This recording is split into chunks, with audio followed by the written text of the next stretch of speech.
Өзгө жерде жүрүп, өзүңүздүн дүкөндө сагындыңызбы? Анда сизге Нукура биздин азыктар сатылуучу Адал аш дүкөндөрүн сунуштайбыз. Бизде ар дайым бардык талаптарга жооп берген Адал, мал эти, козу эти, жылкы эти, чучук, тоок эти, малдын боору, жүрөгү, тили. Жана мекенибиз Кыргызстанда өндүрүлүп чыгарылган тойбоз колбасалары, эр сүйөр, бал ширин, сонун, шоро компанияларын продукциялары сатылат. Бизде үйүңүзгө жеткирип берүү кызматы дагы бар. Байланыш номерлер +7925 676 3417 +7964 701 4176. Бизди төмөнкү даректерден таба аласыз. Метро Новогиреева, улица Вишневковская 12 жана метро Медведкова, улица Широкая 27. Адал аш сеть халал дүкөндөрү ар дайым кызматта.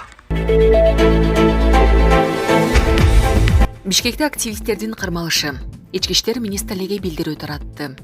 Ички иштер министрлиги кылмыш жаза кодексинин массалык башаламандык уюштурууга даярдануу беренеси боюнча козголгон кылмыш ишинин алкагында айрым адамдарга тинтүү жүргүзүлүп, кармалып жатат. Бул тууралуу Ички иштер министрлигинин басма сөз кызматы маалымдады. Атайын тергөө иш-чараларынын жүрүшүндө тергелип жаткан кылмыш ишинин алкагында айрым адамдардын массалык башаламандыктарды уюштурууга жана даярдоого, андан кийин бийликти мыйзамсыз басып алуу боюнча иштерге катыштыгы бар экендиги боюнча далилдер алынган.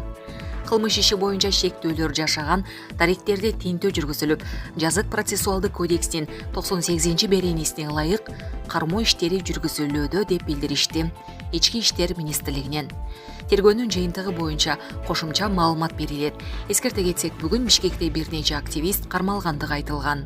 Булак Супер Кежи. Дагы бир нече саясатчылар менен активист 48 саатка камалды. Массалык башаламандык боюнча козголгон кылмыш ишинин алкагында экс-депутат Канатбек Исаев да кармалганы маалым болду. Кошумчалай кетсек, Кыргызстандын Малайзиядагы мурдагы элчиси Азимбек Бекназаров менен Жалал Абад облусунун экс-губернатору Бектур Асановдун кармалышы тууралуу маалымат тараган. Активист Атай Бейшенбек да 2 суткага камакка алынганы белгилүү болду. Мурдараак маалымдалгандай, Айсия Сасыкбаева, Талай Мадеминов, Улукбек Маматаев, Перизат Суранова, Эрлан Бекчороев, Жеңиш Молукматов, Равшан Жээнбеков, Чыңгыз Капар, Али Шабдан жана Рита Карасартова 48 саатка кармалган. Булак Назар Ньюс Кейджи. Иркутск шаарында аскердик учак 2 кабаттуу үйдүн үстүнө кыйрап түштү. Орусиянын Иркутск шаарында аскердик учак 2 кабаттуу үйдүн үстүнө кыйрап түштү. Орус бийлигинин маалыматына ылайык 23 октябрдагы бул окуядан учактын 2 пилоту тең мерт болду. Жайкын тургундар арасында жабырлануучулар жок деп билдирди Орусиянын өзгөчө кырдаалдар министрлиги. Бийлик Су-30 аскердик учагы Машогу маалында кырсыкка учураганын билдирүүдө, бирок учактын кыйрашына так эмне себеп болгону айтыла элек. Иркутск облусунун губернатору Игорь Кобзев жарыялаган видеодон 2 кабаттуу үй өрттөнүп жатканын көрүүгө болот.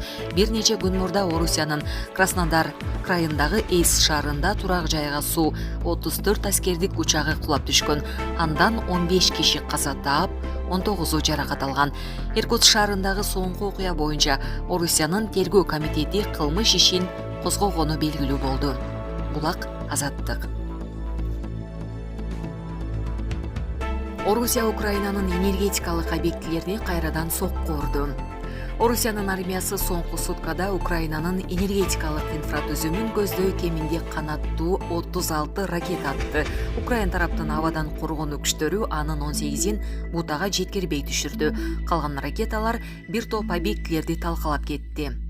Украинанын президенти Владимир Зеленский соңку видео кайрылуусунда билдиргендей, кезектеги жапырт сокку Балын, Одесса, Хмельницкая, Кировоградск, Днепропетровск, Равненск, Николаев, Запорожье облустарынын аймагындагы объектилерге жасалды. Ал орус тарап атайын энергетика тармагын талкалоого аракет кылып жатканын белгилеп, тургундарды электрди өтө сарамжалдуу колдонууга чакырды. Расмий маалыматка ылайык соңку чабуулдардан 1,5 миллиондой үй электр энергиясыз калды. Бийлик өкүлдөрү камсыздоонун бир бөлүгү калыбына келтирилгенин, калгандары боюнча иштер уланып жатканын билдирүүдө. Орусия 10 октябрда Украинанын энергетикалык объектилерине ракеталык соккуларды урган. Андан бери Украина күн сайын ракеталык соккуларга кабылып жатат. Энергетика министри Герман Галушенко өлкөнүн энергетикалык инфраструктурасынын 30-40% чейин жабыркаганын маалымдады. Анын чыгымы бир нече миллиард доллар деп эсептелди.